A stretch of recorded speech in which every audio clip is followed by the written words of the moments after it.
बिस्मिल्लाहिर्रहमानिर्रहीम, अस्सलाम वालेकुम। मैं हूं फ़याज़ अहमद और आप देख रहे हैं फूड बाय फ़याज़।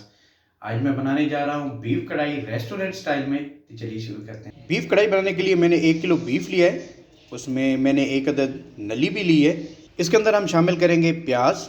मैंने 1 अदद बड़े साइज़ का प्याज लिया है, उसको काट लिया है। और हम शामिल करेंगे 2 अदद टमाटर। इसमें हम शामिल करेंगे अदरक लहसुन का पेस्ट। इसमें हम शामिल करेंगे जी नमक, काली मिर्च, लाल मिर्च, खुश्क धनिया का पाउडर, सफ़ेद ज़ीरा पाउडर, हल्दी पाउडर। सबसे आखिर में हम इसके अंदर दही शामिल करेंगे। हमारी बीफ कढ़ाई को गार्निश करने के लिए मैंने यहाँ पे अदरक और मिर्चों को बारीक बारीक काट लिया है। यहाँ चूल्हे पे मैंने कढ़ाई चढ़ा दी थी। तो सबसे पहले हम इसके अंदर हमारा जो बीफ है वो शामिल करेंगे। बिस्मिल्लाहिर्रहमानिर्रहीम। पानी हमारा गर्म है। इसके बाद हम शामिल करेंगे प्याज। इसके बाद हम शामिल करेंगे टमाटर। इसके बाद हम शामिल करेंगे हमारा अदरक लहसुन का पेस्ट। इसके बाद हम शामिल करेंगे हमारा जो नमक है हस्बे जायका, खुश्क धनिया का पाउडर।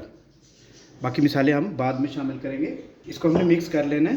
ये सब चीज़ें हमने डाली हैं ताकि हमारा जो पानी है इसके अंदर ये सब चीज़ें मिक्स हो जाए। पानी का लेवल हमने गोश्त के बराबर रखा है। ये ख्याल रखना है कि हमने जो पानी का लेवल है वो हमारा जितना गोश्त है उसके बराबर रखना है।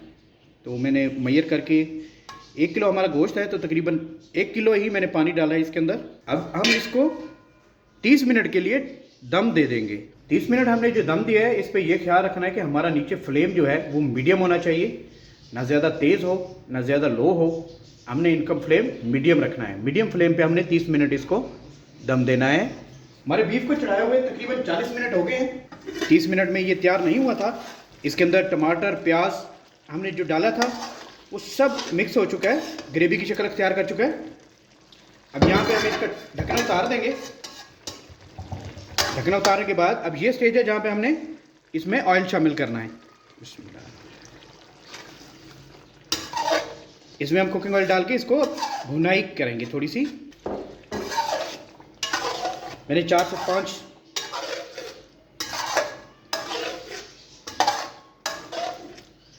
से 5 स्पून इसके अंदर कुकिंग ऑयल डाला है। अब हम इसको अच्छे से भून लेंगे। अभी स्टेज पे हम इसके अंदर हमने डालना है सफ़ेद ज़ीरा पाउडर, हल्दी पाउडर और हमारी लाल मिर्च। इसको अच्छे से भून लेंगे, मिक्स कर लेंगे।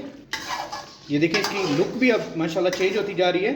इसको 2 से 3 मिनट में भुनाई करके 2 से 3 मिनट मैंने इसको भून लिया है। अब यहाँ पे हम काली मिर्च शामिल करेंगे।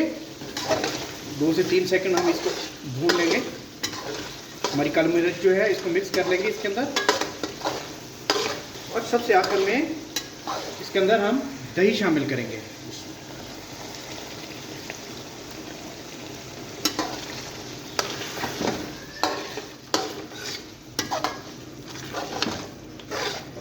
दही मिक्स करके हमने दही को भी भूनना है इसके अंदर। अल्हम्दुलिल्लाह जी, आज की हमारी बीफ कढ़ाई तैयार हो चुकी है। ये देखें गोश्त भी अच्छे से गल चुका है। ये देखें बिल्कुल सॉफ्ट हो चुका है, बिल्कुल सॉफ्ट हो चुका है। और हमारी भुनाई भी कंप्लीट हो चुकी है। हमारी दही भी अच्छे से गल चुकी है। अब यहाँ पे हम थोड़ा सा सब्ज़ धनिया इसके अंदर डाल देंगे और इसको अच्छे से मिक्स कर लेंगे। इससे लुक अच्छी हो जाती है। मैं आपको डिश आउट करके दिखाता हूँ। अल्हम्दुलिल्लाह जी, आज की हमारी बीफ की जो कढ़ाई है वो तैयार हो चुकी है। बहुत कमाल, खुशबूदार, जायकेदार बनी है। आप इसे घर पे ज़रूर ट्राई कीजिएगा। बहुत आसान है बनाना। उम्मीद करता हूँ आज की मेरी बीफ कढ़ाई की ये रेसिपी आपको अच्छी लगी होगी। इस तरह की मज़ीद रेसिपीज़ के लिए आप मेरा चैनल सब्सक्राइब करें। अपनी ढेर सारी मोहब्बतों में, दुआओं में अपने भाई को याद रखिएगा। अल्लाह हाफिज़।